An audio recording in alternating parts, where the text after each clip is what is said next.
welcome to Detroit in Black and White Friday night's edition. We're here, we are here. If you are watching, we need for you to hit the like button.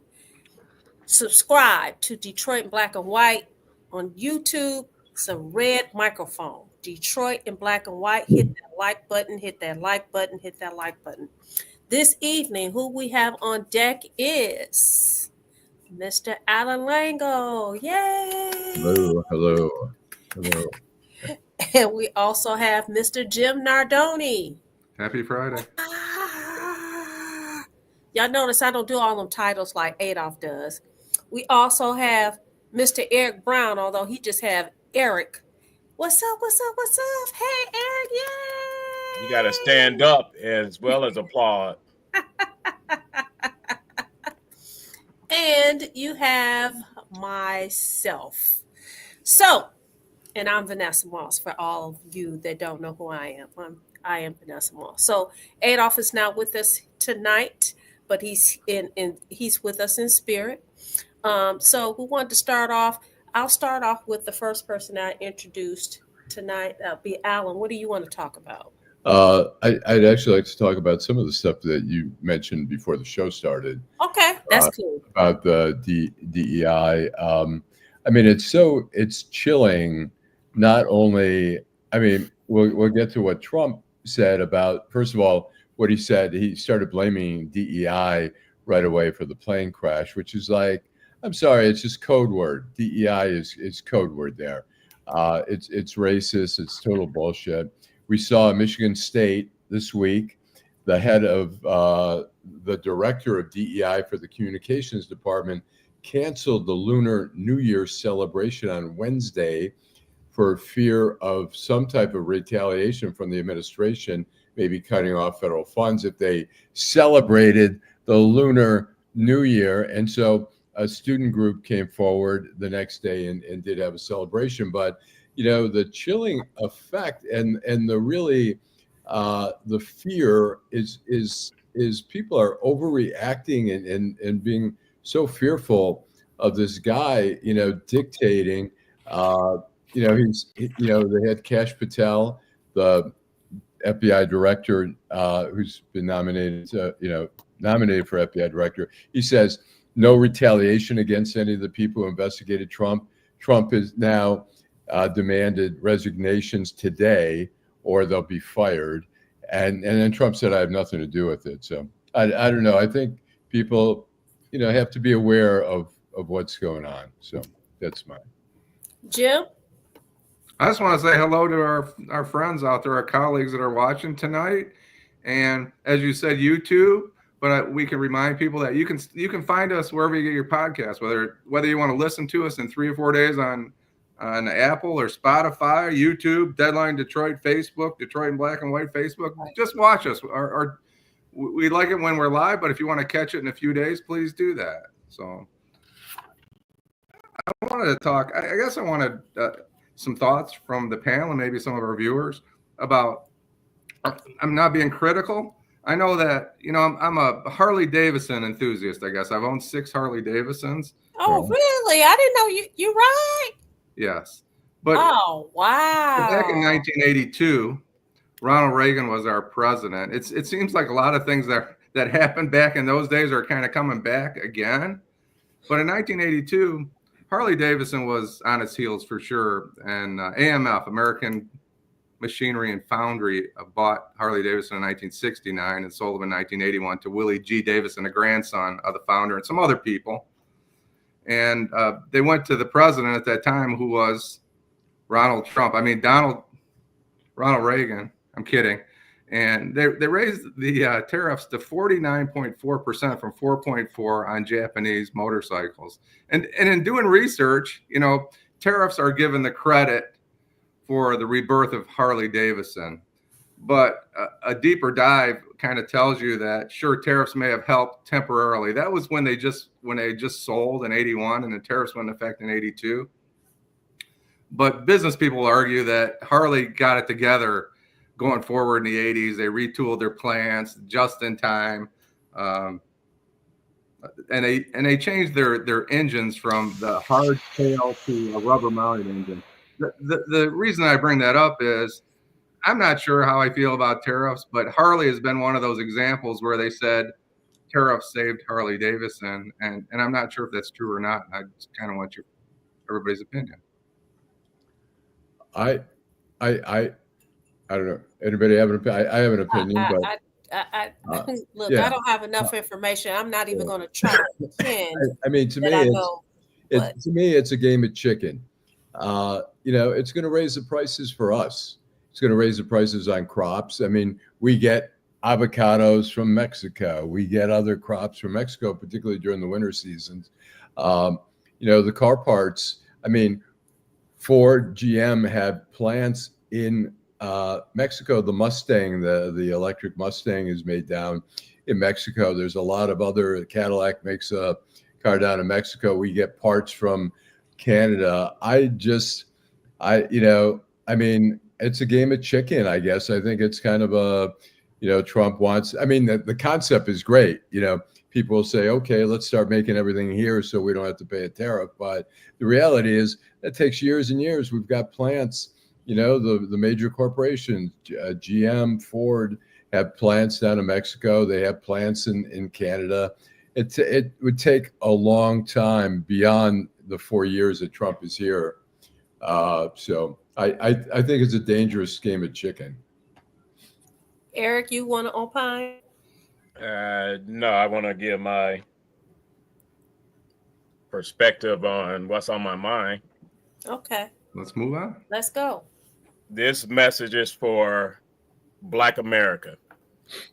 Allan brought up DEI. He spoke about what Trump said after the plane crash. He made the comment about those that were involved without even knowing the color. So black people automatically assume he is fucking talking about black people. So instead of worrying about DEI, my message to black people, worry about LITERACY. The National Report Card came out just the other day. In every fucking urban community in America, black K through 12 kids are at the bottom of the totem pole. Right here in Detroit, for the last 9+ years, Detroit, for all large urban districts, have been at the bottom of the totem pole. Fuck DEI. We need to focus on literacy. And until we understand that, there will be a major continuous problem with a lack of education and a filling up of jails. I have no idea why we don't get that yet. I guess it's going to take them to build more jails to house black people. But DEI is not our issue. DEI is not an issue for Black America. So before we start the show, I want to go ahead. I talked about the first of all, my heart goes out to those people who've lost family members in that plane crash yesterday. Just very, very, very sad. I'm disappointed that the leader of these United States of America decided to go out and make these statements about they were DEI hires, etc., wanting to place blame on whoever or whatever. My problem with that is this: you're the leader. It was very inappropriate for him to say those things, period. As far as Eric is concerned about DEI, I think that you can chew gum and walk at the same time. I don't think that you should just say F DEI. I think education is very important. I think it's important for us as a country, and I think it's a problem across the country. When you're talking about Black America, absolutely the urban areas, education is an issue. But I do not think that is the only issue, or that is the issue that we should be focusing on. I think we can chew gum and walk at the same time. Okay, we should not be using it as a boogeyman. Whatever he says, my point to Black America is do not refer back to that as if he's talking about us. We're not the beneficiaries of DEI. Studies have shown that There's evidence to prove that. So why we're focusing on that is beyond me. Okay, we have a viewer, Duela said all of it is an issue. We should be able to focus on more than one issue at a time. I agree. Odell Brown said education is very important. I've said the same thing, but Allan, you want to chime in? Yeah, I mean, I don't disagree that literacy is a big issue, but when we're talking, it doesn't matter even. But when he's talking about DEI, he is talking about blacks. He's talking maybe transgender, maybe some other folks. But we're talking about people, and because literacy is an important thing, but also so is bigotry and the openness. I'll read you right here. There's a wrestler from the UFC, fighter Bryce Mitchell, who just praised Adolf Hitler and said what a great guy he is. And, you know, it was talking about the Jews and anti-Semitism and stuff like that. I mean, we're letting all that stuff seep back into society. That doesn't mean we don't concentrate on other things like literacy, which is extremely important, but so is civility, so is acceptance of people who are different than us. Now, Allan, you said that we are allowing this to seep back into society. I don't think it ever left. No, it never left. I don't think it has gone anywhere. I just think that become more because acceptable. of the leadership, people feel emboldened to say how they really feel. Well, and yeah. You have to make a decision whether or not you really want to know how this person who sits next to you every day feels, or how they view the world, or whether or not you want to keep blinders on and not know. I'd rather know who the boogeyman is as opposed to not know. What do you say, Jim? Well, this is one of the issues that I was really offended by, and it goes along lines with what Allan is saying. This may be directed mainly at Black people, but when you talk about people with physical challenges, there are people out there making effort in this country that through no fault of their own have physical challenges, right? They may have grown up with physical challenges. I have no problem with somebody that's paralyzed from the waist down being an air traffic controller. I'm not sure why we've attacked those people in addition to everybody else. And you know, my mother was physically challenged from her 50s with multiple sclerosis, and that didn't mean she was not a valuable member of society. Where are we at? And again, what Allan's saying is we're just attacking everybody that we don't agree with or that we don't like or we don't believe is the same as us. Right. My point is this. He said that those air traffic controllers, pilots in a helicopter, pilots in the plane were DEI. Fired everybody, sir. When you fired everybody, so well, go ahead. Are DEI hires? How is me as a Black person? How, in any way, am I interpreting that it's him talking about Black people and being racist? There's no. Listen, he didn't because know you're a Black person and you used to being picked on, Eric. I don't think that Black people. Vanessa, let me finish. Let me finish. At the end of the day. At the end of the day, not fair, and you beat up. At the end of the day, how are Black people? Perspective. How are Black people offended by his We're about to cut statement? the commercial. We'll hold that, Eric. Hold it. We're going to cut to commercial. We're going to come back to you.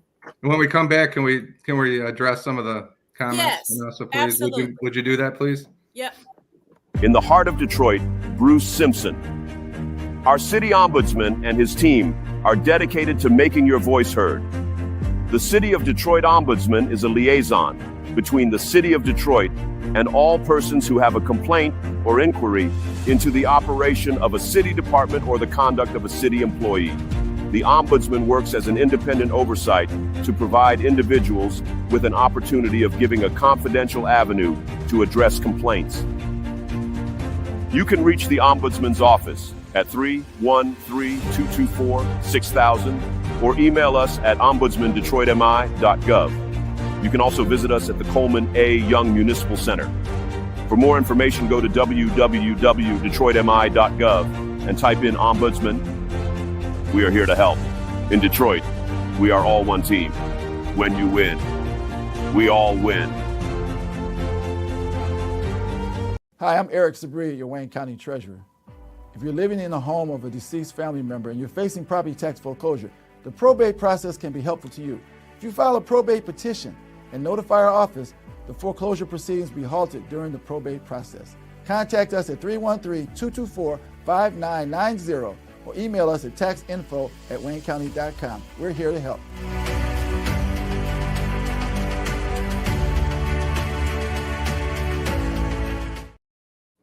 We're back, Detroit in black and white, Friday night's edition. Before we go back to Eric, so Eric can finish up his point, I want to acknowledge those people that have chimed in and joined in the conversation. We have Detroit Sucks. He says Eric is correct. Odell Rowan says DPS is so far behind in touch. It's sickening. Teaching, I think. True's Nation says bigotry in administration leads to lack of funding in lower socioeconomic areas, hence lower literacy rates, etc. Detroit Sucks says as long as there is Jewish behavior, there will always be anti-Semitism. Sorry, I would like to know what Jewish behavior. I'd like to know what Jewish behavior means. And Mark Dowlander said, "What is Jewish behavior?" Odell says we have to anchor to one issue to solve the problems. So we got a lot to address here. Go ahead, Eric, and then go after Eric. Then we go to you, Allan. As a black man that is now 60 years old, I've experienced racism. I went to college in Alabama for 2 years. I lived in North Carolina for 4 years. A white man called me boy, and I guarantee you that he would never call another black man boy for the rest of his life. So much so that he wrote a letter of apology. I don't play these games about racism. I don't automatically equate words, boogeyman words, to someone being racist. Donald Trump is who he is. His followers are who they are. I've been in a fraternity for 40-something years. I've seen people suck, kiss ass, do everything in a volunteer organization that means nothing at the end of the day. So I don't need to be preached to about how I feel about DEI and my passion for literacy. They're not one and the same. It is not a matter of doing both. DEI, even as a human resource professional, means nothing at all. Well, It pacified people after George Floyd. 80% of the programs that were put into place no longer exist, but we still talking about DEI as black people. Come on, move on. Yeah, Eric, I totally disagree. Go ahead, Allan. I was going to say, Eric, that's your opinion. It's not wrong, but it's not my opinion. I have fact to back up my opinion. Again, 80% of DEI programs do not fucking exist. I don't feel the same way, so it is. It sounds like that. And your opinion belongs to you. Yes. Go ahead, Allan. I agree. So anyways, when somebody says, as long as there's Jewish behavior, there will always be anti-Semitism, that sounds like a pretty anti-Semitic thing. My interpretation is they're saying, as long as Jews are Jews, there's going to be people hating Jews. And I want to know what the fuck that means, So, I mean, that's about as anti-Semitic as you can get. So. Okay. All right. Can I say hi to somebody? Hi to Stephanie Powell. Detroit Sucks. They don't get it. Thank you, Detroit Sucks. I say hi to Stephanie Powell, an old friend of ours from Detroit. Let's just Who is say that now? He says, Stephanie Powell. She says she watches. Well, I want to say hello to Stephanie. Right. Odell says he thought this topic died with affirmative action. Well, we're gonna change. We're gonna pivot a little bit because before we go ahead. Well, when he says correct, poisoning the well, you know what? I know some bad Jews. I know some people that I want nothing to associate with in the same way that I know bad people in every other race. But for all of us to collectively have to be subjected to racism, anti-Semitism, because there's some people who happen to have the same religion or whatever, or the same race. I mean, that's what we call racism. That's what we call bigotry, when the behavior of some people becomes a stereotype and that we all have to pay for it. So you can be bigoted. I don't care, but that's your right. But at least let you know that you are being bigoted. So before we came on the show, there was something that I was also talking about in addition to the plane crash. Yesterday and today, there is our mayor of the city of Detroit made the news, And one of the hot button issues during this campaign season was immigration. And this group is picking on, as far as I'm concerned, is picking on the mayor of the city of Detroit because he used the terminology of illegal immigrants. And so that is like using, the R word or the N word or some craziness, as far as I'm concerned, that he should not use that terminology. I am sick and tired of people feeling like they can correct you on something that's right. If you're an illegal immigrant, that's what you are. What is wrong with him saying that? Nothing at all, because you go back to the first administration of Barack Obama, he talked about getting rid of all the illegal immigrants, but people have selective memory based on who the messenger is. It's called hypocrisy. Allan? I'm sorry. I was just say it again. I was just. We're talking about what we were talking about before we went on air about the mayor of the city of Detroit and how he's being attacked to use the illegal immigrants. And they're pissed off. There's a group of people that's really pissed off. He used it, and he's not backing down. Basically, he said, "I said what I said," and I am I am of the opinion I agree with him. Yeah. So, I think here's the thing is that, some people ask to be like, Indians have asked to be called Native Americans. We can ignore that and say, damn it, you're Indian. So, shut the fuck up. When some groups now, they try to have different names. I mean, are some of these, they say undocumented workers here. I think what it is, the idea is that they're a person. And they're saying you're an illegal person when they're trying to say, okay, you're not documented to be here legally. So you can respect that. And what Duggan is doing is taking on a Republican persona, trying to say, screw that, screw political correctness. I'm going to call it like it is. And he's trying to appeal to a more conservative base, which that's his thing. Now he's an independent. He's got to go for more than just the Democrats. And so I don't know. I get what you're all saying, but people have decided that's an offensive term. So what would be a non-offensive term? What is undocumented? A non-offensive term? Educate me. Yeah. Undocumented is a proper term. Undocumented people? Undocumented immigrants, whatever is fine. But it's like housing, homeless. I was out in California. I use unhoused. Unhoused. And Right. I have a friend who's very politically correct. She's in LA. She's a writer, written many books. And she uses the word unhoused. And I'd say, well, how about the homeless? And she'll go, well, you mean the unhoused? And it's like, I'm used to the whole, we call the Detroit riot. It's the Detroit riot. Then it was the Detroit civil unrest, civil disobedience, absolutely, whatever. Right. And so I don't know, how much do we acquiesce to political correctness? It's, people are entitled to say what they want to say. Well, you know what? I'm going to give you and Jim credit because I didn't think of it that way, of his political leaning, him leaning more towards the conservatives because he's running for governor of the United States. Governor of the state of Michigan. I didn't think of it that way. That's the wonderful thing about Detroit Black and White. We have all these different perspectives, and it allows you to open up your mind and say, oh, okay, I did not look at it that way.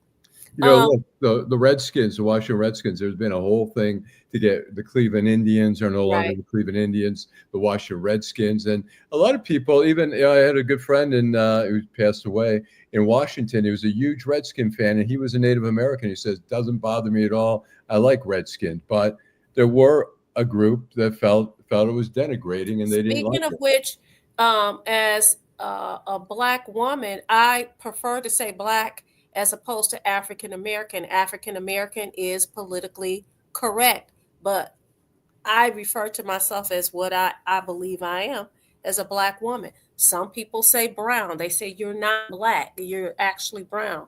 So I get it.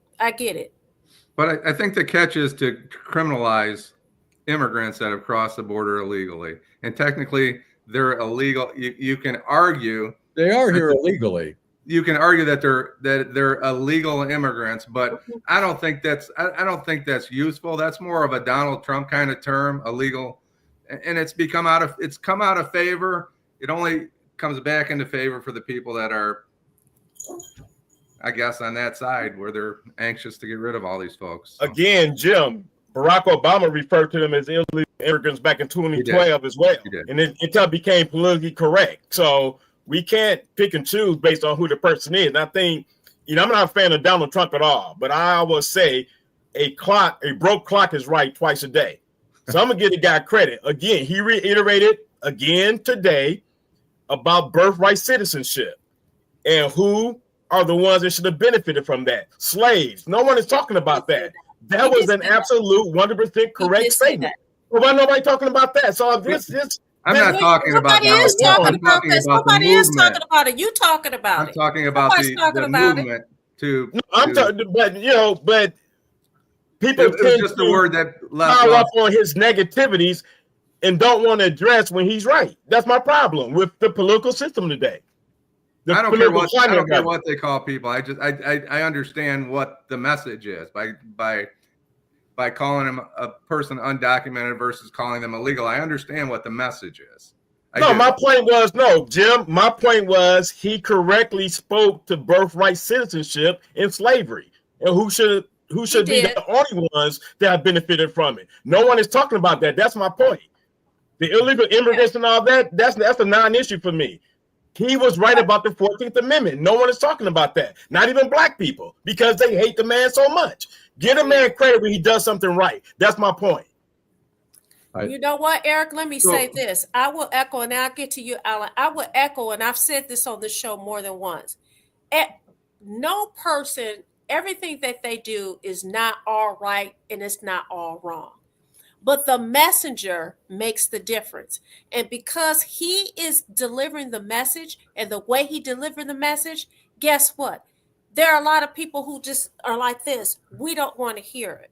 Now, you're absolutely correct, Eric, because I read several articles today about what he said about the 14th Amendment. And I agree with you in that there's not a whole lot of talk about it. Clearly, there is talk about it because you and I read about it. And we're talking about it tonight on Detroit in Black and White. Allan, you want to say something, and then I'm going to get to a couple of comments. I wanted to tell a quick story, if I could condense it real quick, about being called black or African American. When I was at the Washington Post, did a story about a Denny's. They built this beautiful Denny's, the nicest one I'd ever seen, on the other side of the river. Where there were no sit-down restaurants or no family restaurants. And I went there on a Sunday and I did a story. I'd interviewed the owner previously, and I went to interview, the whole church crowd was there, and women with these great hats, and everybody was dressed up. And I was sliding from table to table, and I went to one table where a bishop was there with a woman, I don't know, a girlfriend or wife or whatever. And so I said, well, what do you think? And he goes, this is great. We finally have a nice place to go after church. And he says, it's just too bad it's not black owned. And I said, oh, yes, it is. And he goes, no, it's not. And I said, yeah. I said, I interviewed the owner the other day. He's from Nigeria. And he said, he's not black. And I was puzzled. And I went back to the newsroom and I asked some of the black reporters, I said, what's up with that? And he says, well, a lot of the black people here don't consider the Africans black because they disrespect us or whatever. And so after that, I just thought, why do so many people want to be called African Americans when they don't relate to the Africans? Well, I'm going to make a statement that the Africans don't want us calling ourselves African Americans because they said that we're not African. Okay, that's a whole other show. That would be a 12-hour show. Oh, right, and we could talk about that, but I'm going to get to a couple of comments. And Mark down under said the country is falling apart due to President Cheeto. FUCK political correctness, and let's discuss how to save some semblance of a country before it ends forever. Derek Henry says a broken clock is right twice a day. Detroit sucks says that's an FBA thing. I don't know what that means. I don't know what he's talking about. That's an FBA He's thing. talking about the Africans' perspective and Black people, Okay. Foundational Black Americans. Okay. All right. And thanks, so, Mark. guess Mark's what? looking at the big picture. Thank you, Mark. Right. So guess what? It's 9:00. It's time for us to go. Already? I want to thank everybody that has joined in on the conversation today. We will be back tomorrow. Tomorrow's going to be an extended show. We have a lot of guests on the show tomorrow. We will be on from 10 o'clock to 12 o'clock tomorrow afternoon. So we want you guys to join in. If you want to come down to McShane's, you're welcome to do so. Tomorrow is the first day of American Black History Month. American Black History Month. So tomorrow we're going to acknowledge some great Americans that are Black or Black Americans that have made great contributions to these United States of America. Can you give some details about tomorrow's show? I think that would be important. Okay, so tomorrow we have the police chief, Detroit Police Chief Todd Bedison. We also have the deputy, Raphael Washington. We also have the police chief of down in Trenton that's going to be on the show. We're going to have Ed Sarpolis on the show. We're going to have Mark DeAndre on the show, and we're going to have attorney Maurice Morton on the show, who's going to talk about his niece. She's the young lady that out in Macomb County that went missing, and her boyfriend has been charged with murder. So he's going to talk about some developments and what's, the frustration of, working with the police department and trying to locate his niece and etc. So we have, 6 guests, maybe 7 guests tomorrow. So fun-filled, action-packed, information-packed, spirited conversation tomorrow. So we will see you guys tomorrow morning at 10 o'clock. Thank you, Marlon Holt. Thank you, Odell. Thank you, Jill. What's up, Jill? Thank you, Detroit Sucks. Thank you, Dewayla. Thank you, Derek Henry. We will see you guys tomorrow. Like, subscribe, share. Bye.